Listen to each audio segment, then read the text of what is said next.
All right, welcome to the Precision Protocol series brought to you by Biocanic. I'm your host, Jeremy Malecha from Biocanic, and I'm joined by my brilliant co-host, Brendan Vermeire from Metabolic Solutions. In this series, we're going to nerd out on the world of personalized health, functional medicine, clinical research, and cutting-edge wellness strategies. We'll be exploring the advanced science, the clinical applications, and the real-world impacts of precision protocols designed to optimize client outcomes. Welcome, Brendan. It's been a long time. Haven't seen you in a while. I know. It's been a whole 5 days. I'm going through withdrawals already. I know. Awesome. Well, we're super excited to talk about hormones and all things hormone testing today. So I think, we talked about this a little bit before the show. Let's go ahead and get started. I think the gold standard, blood chemistry. So maybe we'll just start there. Yeah, I think so. I was kind of thinking through this because back in the very beginning of my career, when I was 18, personal trainer, nutrition coach, even then, it was very clear that hormones are some of the most powerful modulators of our overall health. So I got pretty obsessed with that long before I knew anything about microbiome or gut-brain axis or neuroimmunology. And I still to this day feel that, especially whether we're talking about mental health or metabolic health, when it comes to what has the most powerful direct effect on how we feel, our cognition, our mood, our energy, I think hormones really take the cake. And especially these days with all the expanded testing options, saliva, urine, blood, different types of technology, I think it's been a little bit more confusing for both practitioners and clients and patients to navigate. So I'm glad we're covering this topic. Yeah. So maybe let's just talk about kind of the differences between blood hormone testing. And, one of the things that we get asked quite a bit at Biocanic is, hey, I've got a individual client. They went and they got their blood chemistry done at their hospital. And then they've got this blood work from Quest, and then they've got this blood work from LabCorp. And we're always like, hey, we can't really commingle these because there is differences. So maybe just talk through a little bit about the different testing methodologies. Yeah, well, of course, as we've discussed on other episodes, the conventional system's always doing the minimal blood work they can really bill through insurance. And so you're kind of lucky if you get any hormone markers at all. And then, of course, they'll try to consolidate of, total estrogens instead of individual, primary estrogens like estradiol or estrone. You kind of get like a lump sum sometimes, or then with testosterone, free versus total, or thyroid hormones. So generally, for the most part, if you're doing that blood draw through a LabCorp request, it's usually going to be serum using ELISA or enzyme-linked immunosorbent assay. So it's like a antibody binding where antibodies are binding onto the hormone metabolites, and there can be different false positives or false negatives depending on the context. But then part of it is usually when people are doing those blood draws, there isn't the same, especially for women, there's not the same sensitivity of what time of the month to then contextualize those results. So that's one of the biggest things that I see a lot. People send me their blood work, but I have no idea, where in their menstrual cycle they were and how to contextualize. And they'll have the reference range, but that's of course where, something like the Dutch test will say, don't do the sample until day 19, 20, 21. So there's just those errors as well. So it makes it kind of cumbersome to know, well, with my basic blood work, how do I contextualize this specific hormone result in relation to my clinical symptoms and trajectory? Mm-hmm. And we had Dr. Tracy Gappin on our coffee circle. He's very much an advocate. He's doing hormone optimization. He's like, look, the gold standard is blood. And he goes, I don't really care about total testosterone. I only care about free testosterone. And I kind of peeling back the onion on that, there are the direct testosterone measurements, and then there's also the calculated version. So maybe just kind of walk us through the differences there.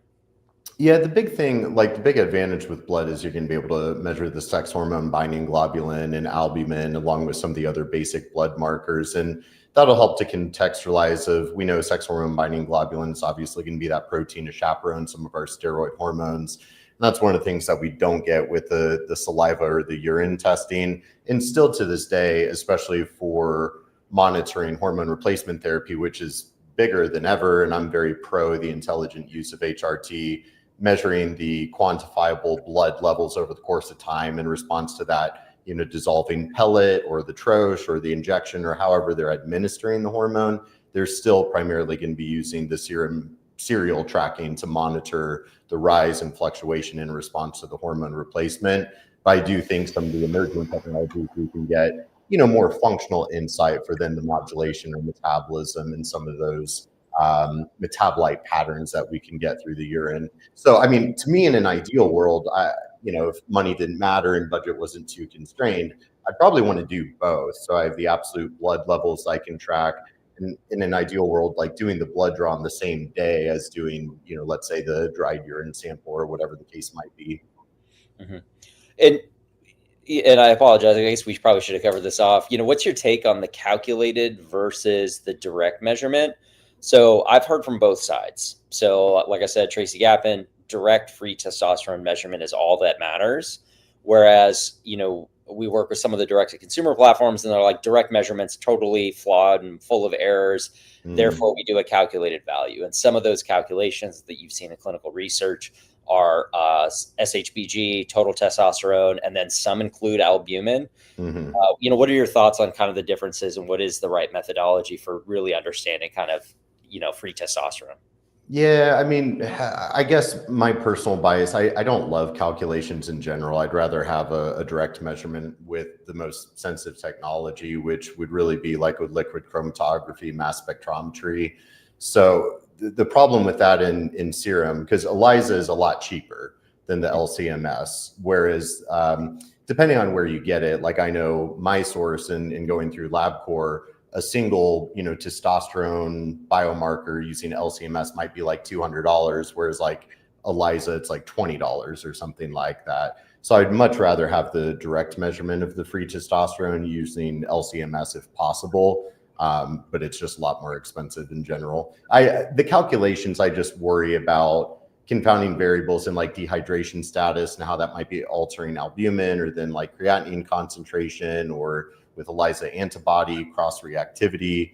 So I guess I'm a little bit partial to the direct measurement. And then kind of staying on that, what's your take on doing blood spot at home testing? Because there are some, there are opportunities where you can do, Cyfox is one that comes to mind where they kind of do a full blood biochemistry from a blood spot that you kind of have the convenience without having to do the blood draw. Yeah, I mean, it makes me think of gosh, who is that lady that was trying to do the Silicon Valley startup with like you can do a full, that whole whatever her name was.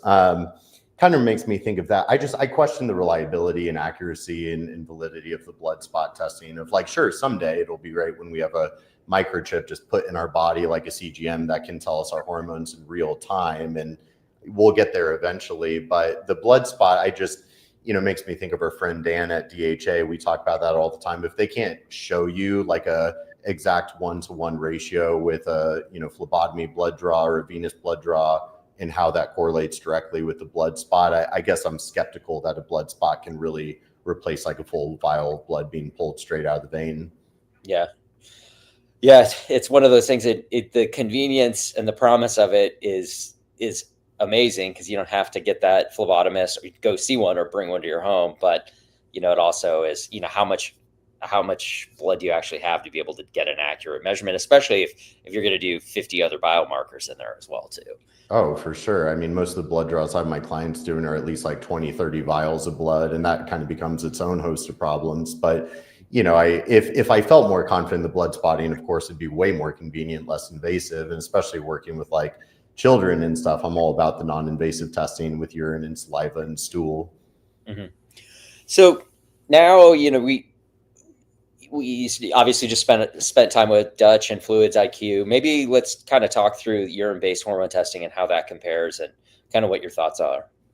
Yeah, and of course, I've got a number of voices in my head, and of course, I have no commercial interest in any of these companies, so I have no reason to promote one over the other. But I feel like ZRT was one of the first, if not kind of a pioneer in the hormone metabolism, and then precision analytical with the Dutch became, enormously popular. And then, of course, our friend Aaron Gonchor would have strong opinions on a 24-hour urine collection. I haven't seen anybody, to be fair, I've never seen anybody dispute that a 24-hour urine collection would be the gold standard for a urine measurement of the hormones. And so you could kind of get into that nuance where like Fluids IQ, they send you the full jug and you're filling that thing up with urine for 24 full hours. And if you're like me, that moves a lot of water through your body in 24 hours, you might need like 2 of those jugs, right?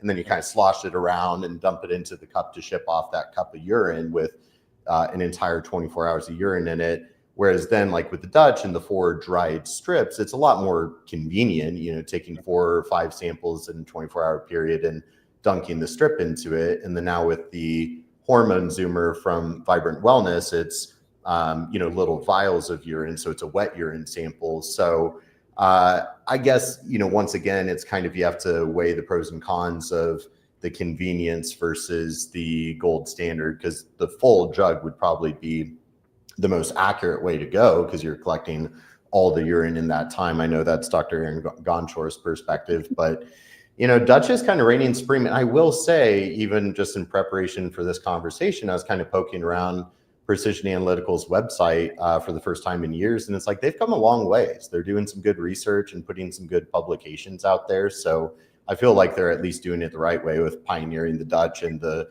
urine metabolism, which is kind of the whole selling point, is not just the absolute level of that hormone circulating in the blood, but sort of the net sum of what's coming out on the other side through renal filtration and in the urine, where we can see a little bit more of a pattern of the metabolites. And then I'll wrap up by saying, anecdotally, I will say for however many years now, this is anecdotal, so whatever that's worth, but I do feel like the Dutch, I've seen just stronger clinical correlation with symptomology, right? And when we're looking at the full picture of estrogen metabolism or androgen metabolism, I feel like I get better correlation with their clinical presentation as opposed to, well, just here's how much is circulating in the blood. But ideally, I kind of want to do both depending on the context.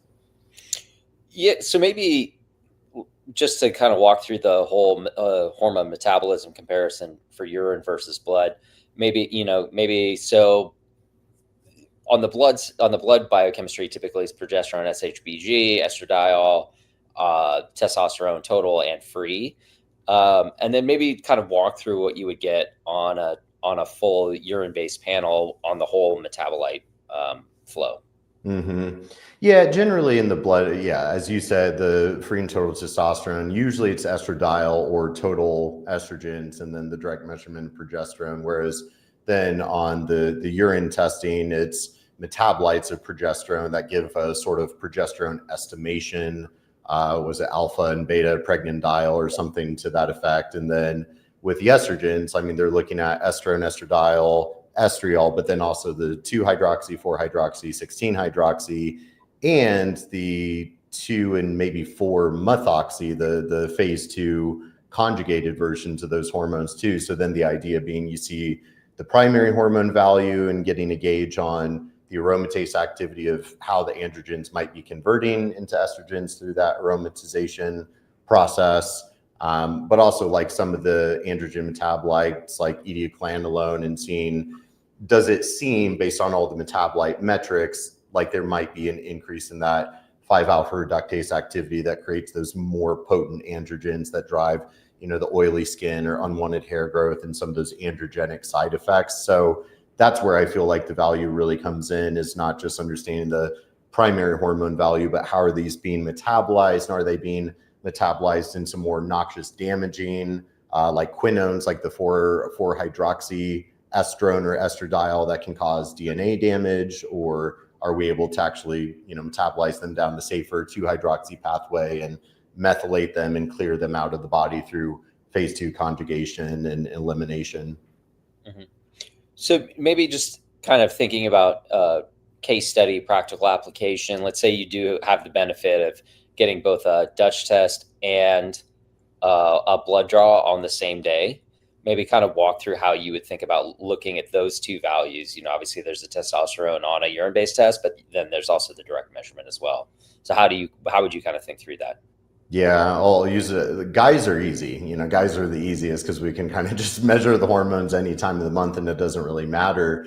The real world scenario that I get a little bit stuck in is, of course, I primarily work with female clients, and many of them do have irregular cycles, or then they might be entering that post-menopause transition where things are kind of changing all over the place. So then it gets tricky because I will say I really like the Dutch cycle mapping test, but unfortunately it doesn't include the Dutch complete as part of that, and it's a more expensive assay. So then you're collecting, urine samples every other day for a full Menses cycle, and it's plotting the estrogen and progesterone levels, but you don't get the testosterone or the cortisol or the melatonin, or you don't get anything else. So it's just the estrogen and progesterone plotted over sort of this roller coaster Menses graph.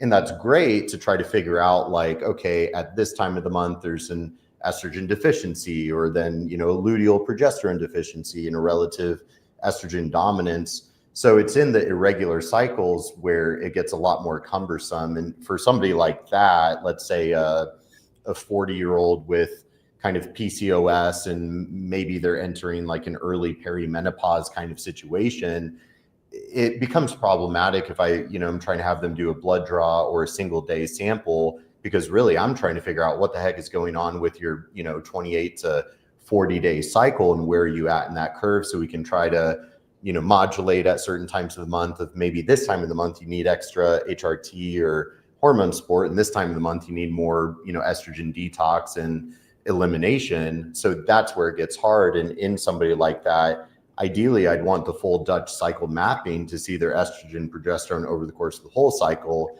but then ideally also having the blood in Dutch complete, ideally within that luteal ideal window of 19 to 21, assuming it's a 28-day cycle. But that's where it gets so hard. And then of course it's helpful if the woman's tracking her cycle and her ovulation through an app or something, because otherwise it just becomes a shot in the dark. And the last thing I want to do is spend $400 or $500 and you get the timing off, and you don't know how to really contextualize based on their symptoms over like a 30-day span. Mm-hmm. Maybe let's kind of shift gears a little bit to cortisol testing, right? Mm-hmm. And why, just for people that aren't as familiar, why is cortisol testing so important? And then we can kind of jump into the differences between the two methodologies. Yeah. Well, blood, I guess, but I always throw that one out the window. Yeah, well, I've almost kind of reverted back a little bit to just good old fashioned serum AM cortisol, just because it's like I'm already doing so many blood draws primarily.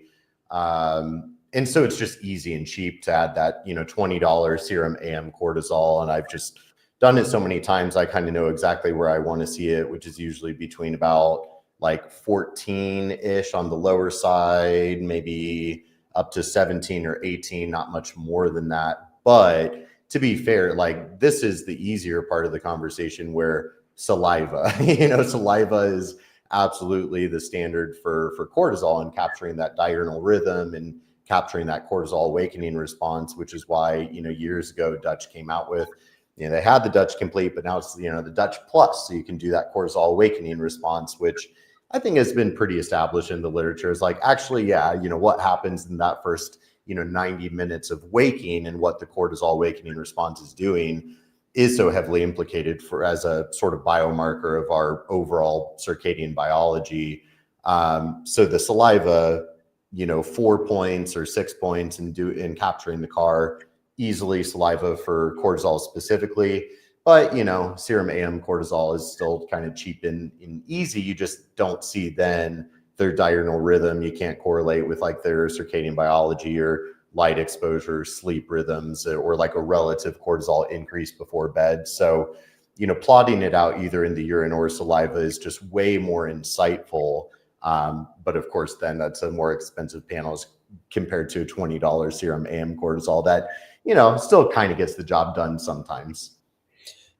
So maybe kind of peel back the onion on the diurnal rhythm, right? So what does good look like, and then what does bad look like, and why?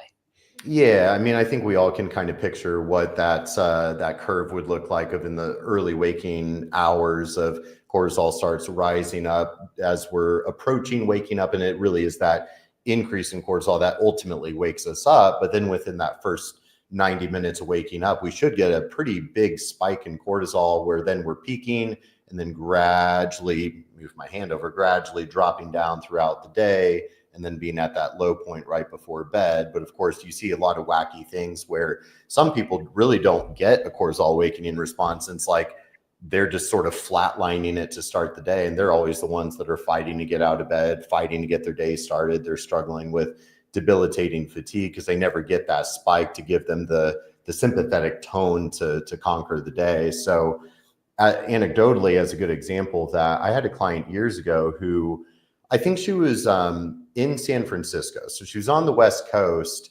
but I think she was a lawyer, and like all of her clients that she worked with were in like a totally different time zone. So basically she was delaying her start time by like 3 hours. And what was crazy about her Dutch result was her circadian rhythm as reflected by her cortisol pattern. It was normal looking from the trajectory and kind of that roller coaster spike, but it was just moved back. So her circadian biology had basically adapted to her work schedule. And that's something that I think people don't realize is your nervous system so much responds to your schedule. So if you have like a very, stress heavy start to your day at 6 a.m., like your body will adjust to that and give you the cortisol at that time of day. But if it's discordant with like your geographical location and light exposure, then you kind of get stuck in this battle of like your primordial circadian biology versus your sociological work schedule that's kind of pulling your hormone rhythm in two weird directions.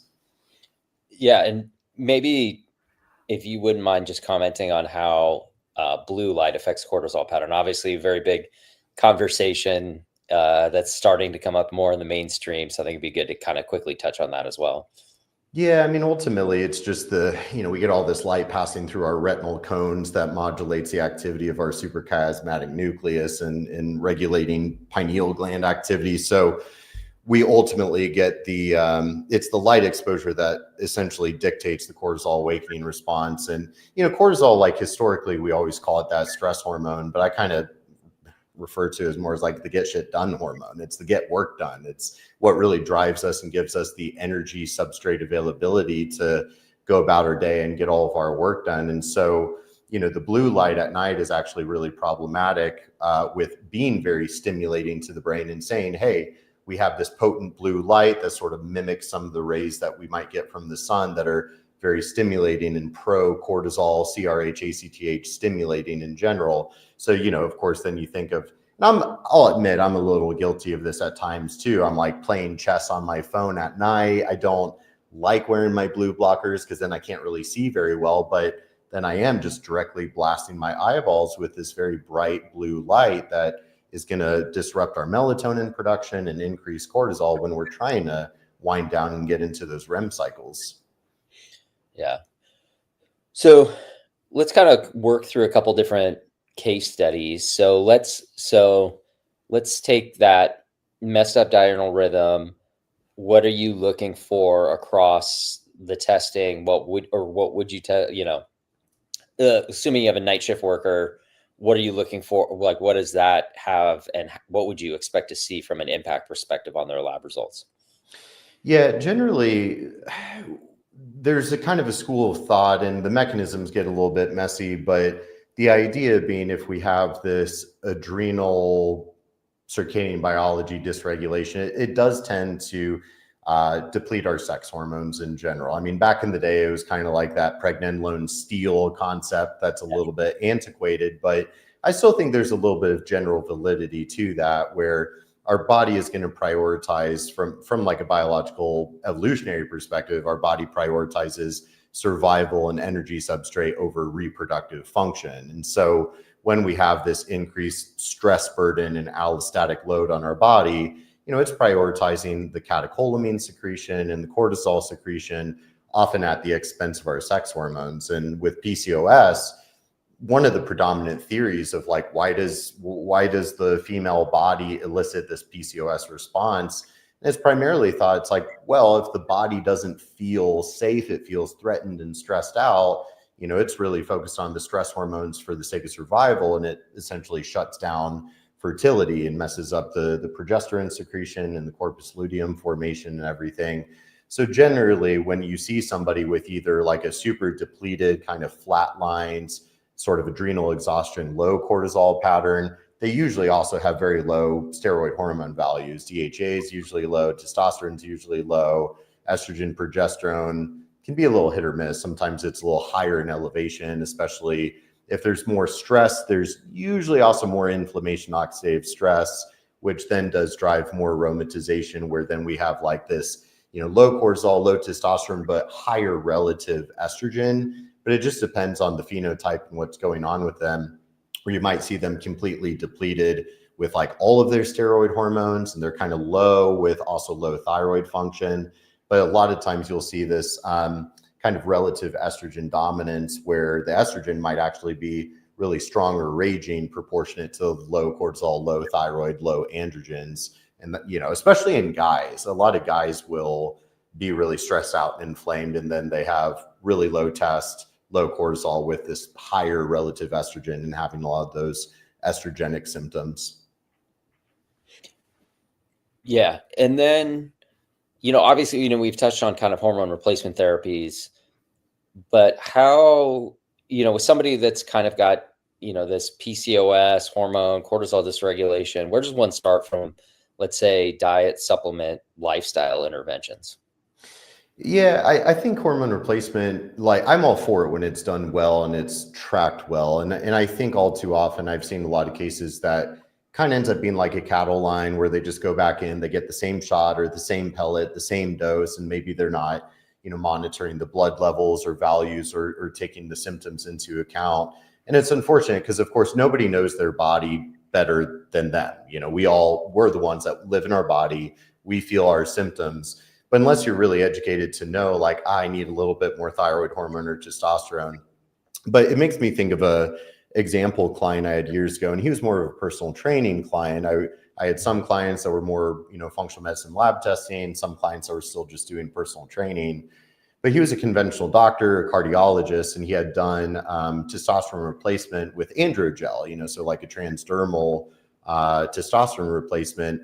And he was saying how, like, oh, well, it just made me feel worse. I started getting puffy and gaining fat, and I was even more tired. And I was a little surprised. It's like, you're a medical doctor. You should be familiar with aromatization, because that's exactly, what was going on there. So it's just so important, in my opinion, that somebody's doing the foundational lifestyle work first to optimize the way that their body and their tissues are going to receive and process and metabolize those hormones. Because one of the biggest problems is when you take a stressed out and inflamed and oxidized milieu or person, and then you're pumping in kind of youthful levels of, let's say, testosterone, and then the aromatase activity just shunts all of that into estrogen, that might make the problem worse. So to me, it is very much, let's try to optimize the terrain with, nutrient dense whole food diet, decreasing stressors, optimizing sleep hygiene, exercise being, everybody wants to know how we boost testosterone and growth hormone, or youthful hormones. Strength training and exercise is one of the best ways to do that. Because if the foundation isn't there, I think the hormone utilization, metabolism from external sources, it's not nearly the same. So in the ideal world, foundations first, and maybe even some, botanicals and nutraceuticals that are optimizing the conversion and metabolism of some of the hormones before we just go dumping the hormone in. It's kind of like with GLP-1s. It's, make sure the terrain is optimized and use the minimum effective dose, because otherwise then you get, the major host of deleterious side effects that can be popping up. Yeah. It maybe just clarify kind of one specific area that I think might be interesting, just in terms of thinking about supporting hormones. I think you were with me at PaleoFX 2018, and I can't remember. I think it was Chelsea was opening the clinic doing peptide therapy.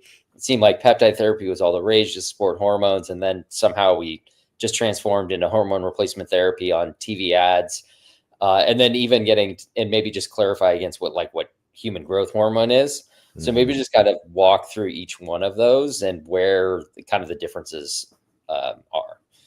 Yeah, I get excited about where we are now, kind of in the industry and field, but I have seen this huge arc because, especially back in the early days of my career, I was really into the bodybuilding world, and I tell you what, talk about like an experimental group of those bodybuilders, especially the big pro guys, like they are experimenting with all the hormones, all the peptides, all the research chemicals, and maybe using them in atrocious off-label ways, shall we say.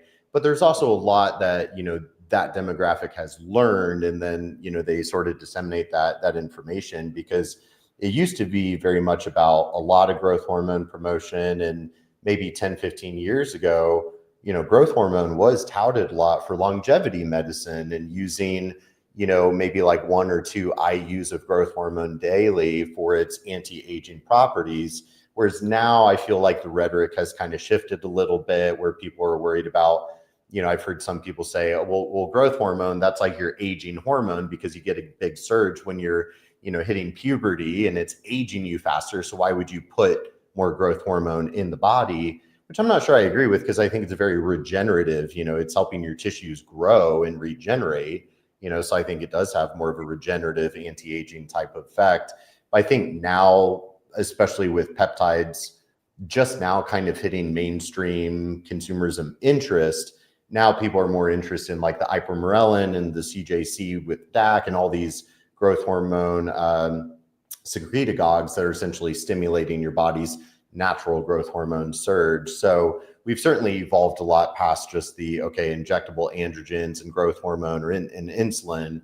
And now I think people are a little bit more interested in the peptides. But I will say, though, I still think there's a lot more research and validation to the hormones, whereas like a lot of these peptides, it's just all preclinical data. So I do feel like the hype around peptides and like, oh no, we're not going to use scary hormones, we're just going to use peptides and bioregulators, I don't know that's really in alignment with the evidence. I think well done precision hormone replacement with natural supplements and modulators could be the way to go. But what's cool is we can use all the above. It becomes kind of an optional thing with each client or patient of like, well, what are you trying to accomplish, and which array of substances are going to be the best fit for you? So it becomes a very bio-individualized conversation. So I'll throw the same case study, which is a friend of mine reached out to me, late 40s. He actually has been having, he's not putting on weight, but he can't put on weight. So kind of at as low as body weight, free total testosterone 1100, free testosterone 8. Right? So SHBG at the high end of the range. How would you kind of advise somebody? Would you go deeper in the metabolism pathways through more urine-based testing? How would you advise him, and what route to take? Yeah, that's kind of an interesting one. It's been like, I will say kind of the hard gainers or the more like low body weight, trying to pack on the pounds, kind of a less common phenotype than somebody that's, on the heavier side and a little bit more inflamed, more puffy, more water retention, and they're trying to kind of slim down. But I mean, depending on like the basic blood markers or even expanded blood work of like, do they have a lot of inflammation or gut issues that are causing more of an absorption issue? Or even, ironically, something I see a lot with, especially more so men, and especially men that are supplementing with hormones, there does become the ratios. And ironically, like you could have a guy that has really high levels of testosterone, but if the estrogen isn't high enough or it's being suppressed too much with all the, anti-estrogen chemicals and aromatase inhibitors and things like that, some guys will excessively suppress estrogen, and estrogen in a lot of ways potentiates testosterone. So even if you have like a total testosterone of, 1100 or 1200, if the estrogen isn't high enough, you're not going to get the same benefit. You still might feel low testosterone symptoms. Or then if SHBG is too high, which can be caused by different inflammatory conditions. So I'd be really curious in somebody like that, is there an inflammatory issue? Is there a gut digestive issue or some kind of liver issue? And so it would be helpful to expand the picture with the hormone metabolism in like a urine metabolite test like the Dutch or something. Mm-hmm. And from a kind of an intervention perspective, one set of advice that he got was to go like an HCG route, which would be good if you kind of explain what that is. And then the other route would be going straight to HRT. Yeah, the HCG, or then like clomiphene citrate, or just commonly Clomid, the street name, if you will. Like typically that's kind of the path of a lot of people. A lot of guys will do Clomid first. And actually I was just talking to a good friend of mine that was saying he's using a little bit of Clomid just to optimizes luteinizing hormone output to stimulate the testes, produce more testosterone, and then some of that will convert to estrogen organically through the aromatase activity. But Clomid can also have a lot of side effects as a selective estrogen receptor modulator that can be negative. So I feel like Clomid can be pretty hit or miss. When you read about it on paper, it sounds really attractive, like, oh, well, this will stimulate luteinizing hormone and that'll, tell my testes produce more testosterone. HCG is usually the more potent way to go to stimulate somebody's natural production. And it just kind of depends. There's a level of pragmatism that has to be concerned, or cost effectiveness or efficacy. Because a lot of guys are just going to be better off just going straight to testosterone replacement. But then it kind of becomes like a personal belief thing of, do they have like a stigma against using exogenous testosterone? Are they trying to harness their body's natural capacity synthetically by using a stimulator like HCG or luteinizing hormones? So kind of to each their own. And to me, I don't care which way somebody wants to go about, as long as we get the lab values to the optimal range and they're feeling great with it. And it can be a very tricky balance. And something I see a lot in the world of hormones and hormone replacement is people get kind of too locked on like this one hormone or this one substance. But hormones are a symphony, all the different steroid hormones, metabolic hormones, thyroid hormones, and we kind of need all of them to be in balance with one another. So there's like a sweet spot that has to be found through a little bit of trial and error with the dosing and mixing the compounds together. Mm-hmm. So kind of going back to the original topic, then what would be the kind of ideal testing frequency in order to get that symphony dialed in? And then, you did mention thyroid a couple of times. How does the thyroid factor into all of this testing? Yeah, well, I mean, the thyroid's going to regulate so much of metabolism of virtually everything in the body, including the steroid hormones. So I find with the thyroid, a lot of times they'll get tested in isolation. So in my ideal world, I'd probably, I do my comprehensive blood chemistry and blood workup, do the advanced thyroid panel. So I have a baseline of their, TSH, free and total T4, T3 reverse antibodies, all of that, along with the sex hormones in the blood with cortisol, DHEA, progesterone, estrogen, testosterone free in total. I'll use the urine-based testing if I really want a more elaborate metabolism snapshot. Because then once I have that baseline, it's a little bit more plug and play of, okay, I mean, DHEA is always a good one. If that's really low, like, why don't we start there? Because it's a lot easier to supplement with like an over-the-counter micronized DHEA or a liposomal DHEA, and then that might be able to feed both the testosterone and the estrogen. Or then you could even go further upstream with pregnenolone as kind of the master steroid hormone in general.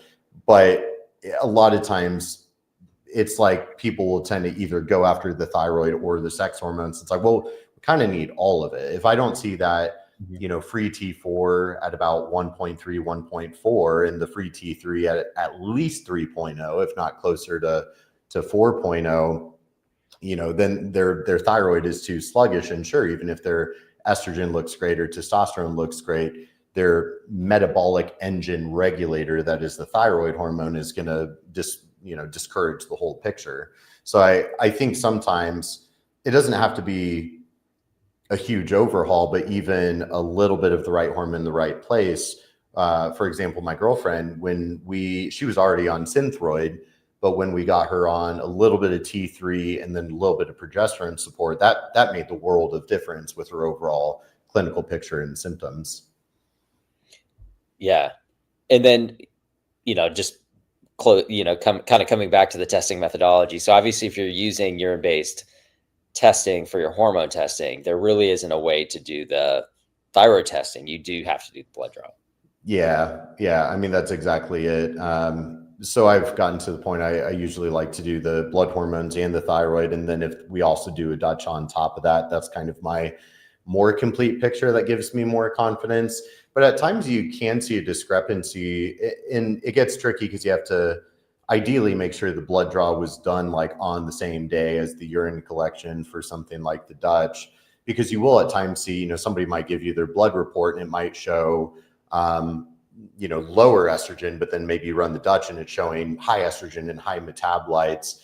So that's where it can be you're comparing like apples to oranges. And I think above all else, what's important is staying consistent with when you're running the testing and what type of testing. Because if you're looking at different specimens run by different technologies, you're not going to know how to make sense of that picture. So especially with HRT and monitoring the HRT, stay consistent with the testing methodology all the way through. But in an ideal world, I think getting the gauge of, I think of the blood levels as more the absolute value, whether it's being put in exogenously from HRT or synthesized endogenously, kind of the absolute value of the primary hormones. But if I really want to see more like tissue level and excretion and metabolism, which actually gives me a little bit more functional insight on what we can do with this from a modulation and timing of the month, then the hormone, the Dutch testing and urine testing would be superior. Yeah. Me grab a question from the YouTube comments. Babush Kaka. How would you discern whether the underlying / root cause hormonal issue is one hormone versus another, since many are bidirectionally synergistic, e.g. thyroid and progesterone?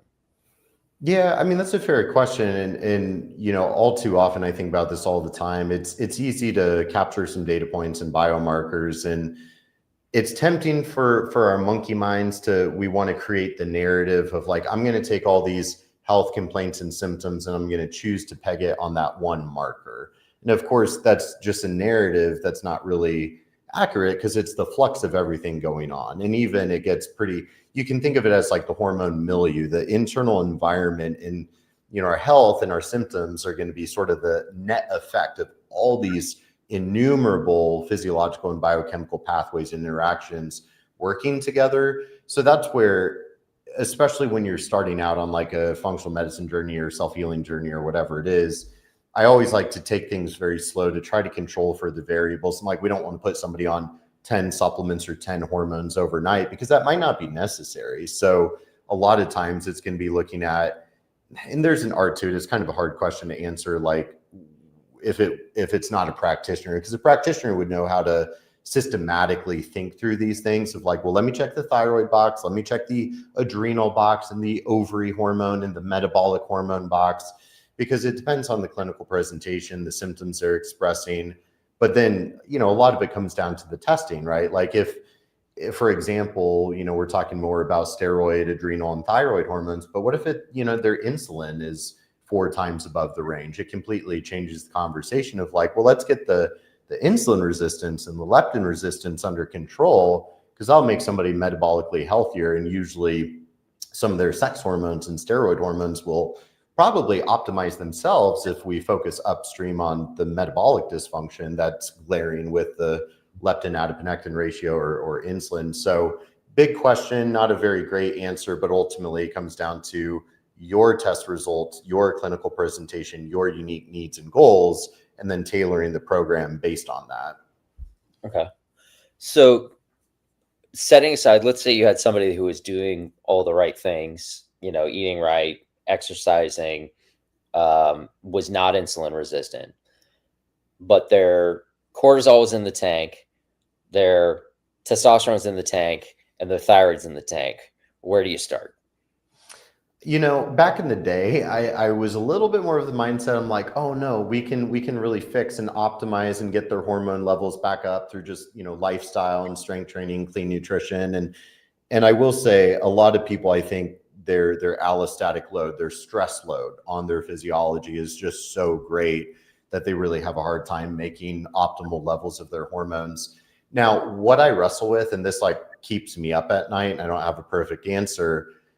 I'm starting to feel like we're moving into this era of human existence of, are we all going to need hormones just to mimic, the natural levels of hormones that we should have in a more natural primal world? But I wonder if we are so far removed from our natural environment and we are so overstimulated by our technology and our work schedules and the game that we call society.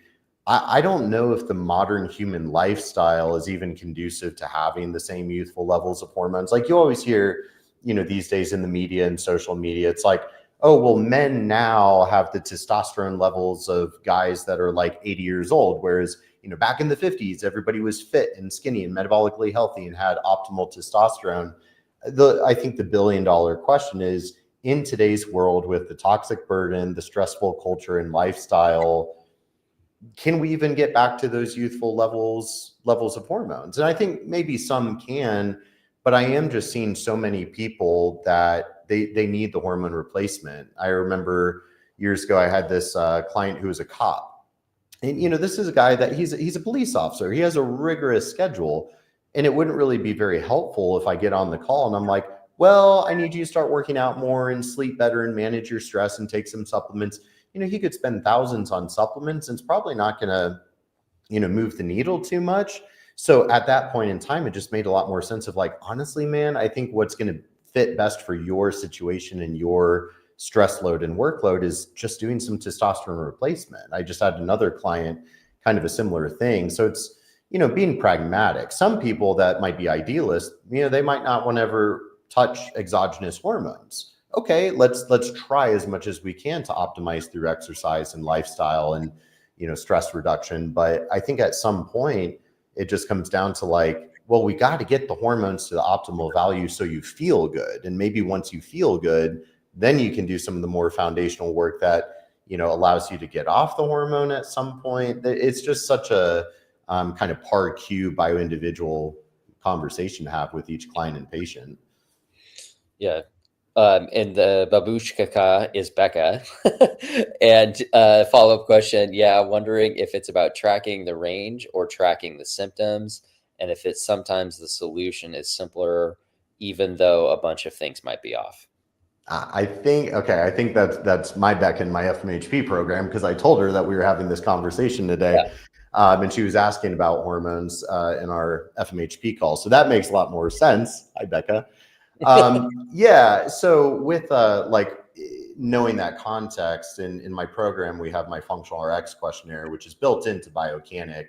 And so within the functional RX, we have different subsections to assess the different physiological domains. So there's the hormone domain, and then the female only hormone domain, and the blood sugar domain, and the thyroid domain.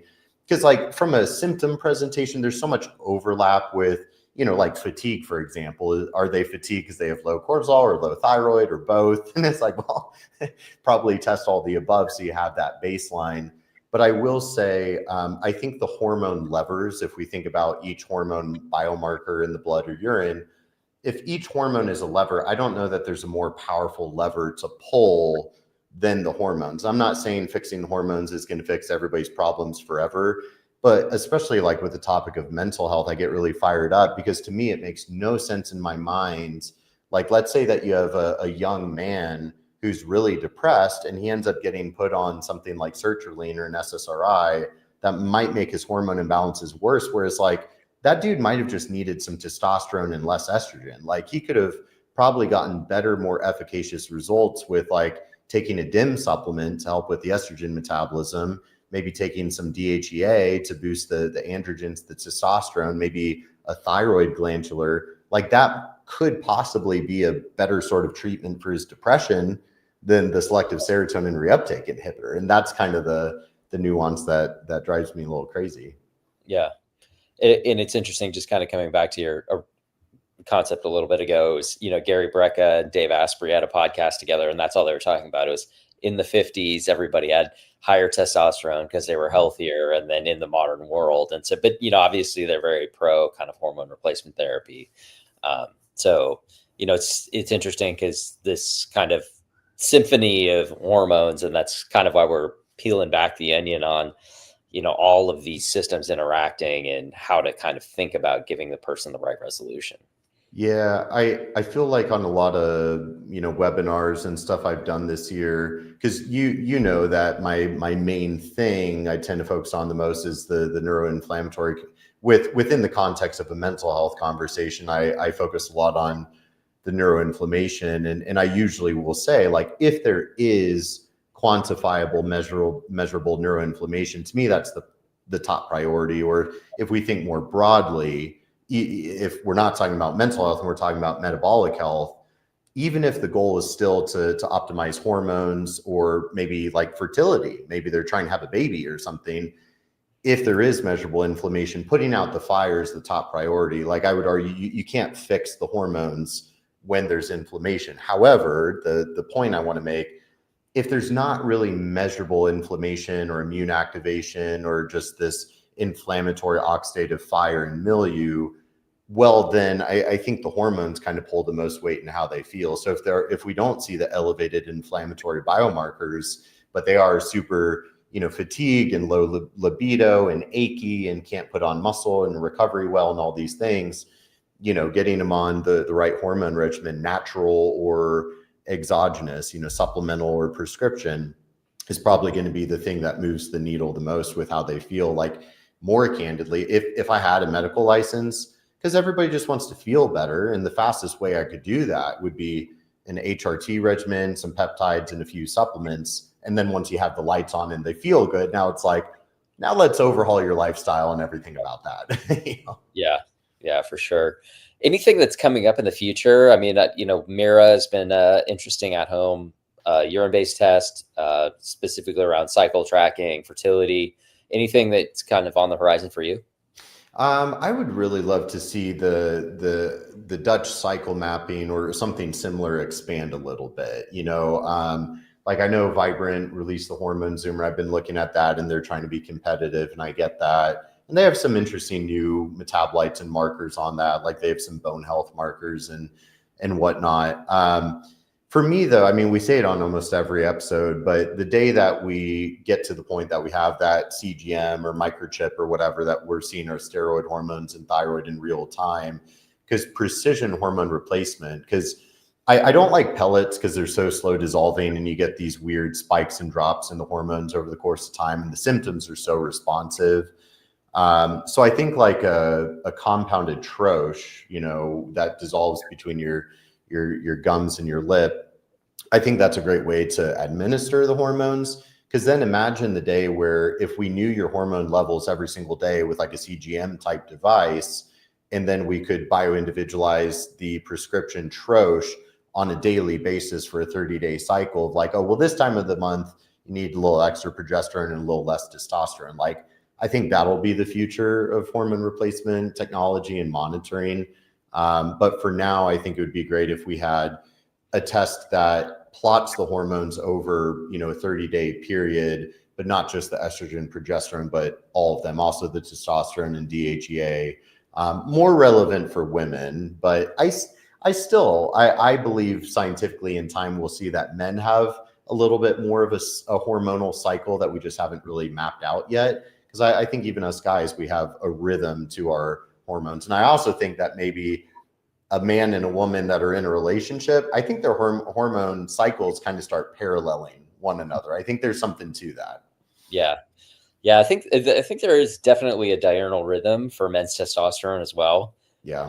Which is also interesting when you think about kind of injection therapy, where you have kind of that consistent, deliver every 2 weeks. Is that really the right approach? So I think there's a lot of exciting stuff to come. So, but definitely getting higher fidelity information more longitudinally and more frequently, like you can get with a CGM. I think it'll be interesting. I think the devil's in the details, given the industry's view, what we kind of touched on with it. Can you do direct measurements? What's the differences? What's the errors versus calculations and all that other stuff? So, yeah. And one of the big fields that's been like, there's neuroimmunology, and then there's like psychoneuroendocrine immunology and all that. But a lot of just emerging science and a growing body of evidence, I think, is really cool. Because we always thought about endocrinology in a vacuum, just the hormones are the hormones, and then it just impacts, fertility and how you feel. But when you look at the immune modulating effects of a lot of the hormones, or the neurochemistry modulating effects of a lot of the hormones, how estrogen will change the activity of our immune cells, it becomes a much more interesting conversation, because as of now, it's sort of generally thought that testosterone is generally an anti-inflammatory hormone. And that's kind of part of the school of thought of why women have so much more autoimmunity than men, is men have such a higher baseline of testosterone that has this kind of immunosuppressive anti-inflammatory effect, whereas estrogen, depending on receptor binding and activation, can kind of be mixed. Estrogen can be like pro-inflammatory at times or anti-inflammatory. So it gets really interesting when you look at kind of the conversation of, but how are the hormones affecting something like inflammation or immune activity, but then also vice versa when you have, immune activation, inflammation, and how that's affecting the hormones. So we're moving towards that more integrated look at it slowly but surely. Yeah, exciting stuff. Well, as we wrap up this episode, we hope everyone gained insight on how to use hormone testing, what the differences are, and what you can do to support your clients through a data-driven approach. Next time, we're going to shift gears and we're going to turn our focus onto another critical topic, toxins. So join us for What the Tox, a deep dive into toxin testing, where we'll explore how to identify, interpret, and address toxin exposure in clinical practice, which will be on November 13th. So, Brendan, do you have any experience with toxin testing? Yeah, just a little bit. That's the main topic that keeps me up at night. So I'll be excited to jump into it. Yeah, I mean, I think you were the first person that I ever knew of mycotoxin testing. Oh, wow. Yeah. I mean, it's a big, I'm glad we're covering that topic because I think, and that actually plays into the hormones, because when you think about the whole endocrine disrupting component, Yeah, that's the big question mark of what I was alluding to before of, in our current toxic environment, can we get back to those healthy, youthful levels of hormones? And what I don't think we really know yet, because we just don't really have the research, is how much is the total toxic burden of our environment, the glyphosate, the xenobiotics, the metals, the mycotoxins, how much of that is driving the endocrine and fertility crisis? And I don't think we know yet, but I'm a little bit worried as that data emerges. I don't think it's going to be good. yeah, and as we've shared separately, just looking at things like ochratoxin A, the food mycotoxin in grains, and how prevalent it is, and what we're seeing through the Nexus analytics. So it'll be a really fun conversation because we're definitely living in a toxic soup. Absolutely. Awesome. Well, thanks everybody for joining us. This has been great. Definitely make sure you subscribe so you can join us on the 13th as we talk about toxins and everything related to toxins. Awesome. Thanks, Brendan. Really appreciate it. And we'll see you in a couple weeks. Absolutely. Always a pleasure, brother. Thanks for having me. All right. See you, everybody.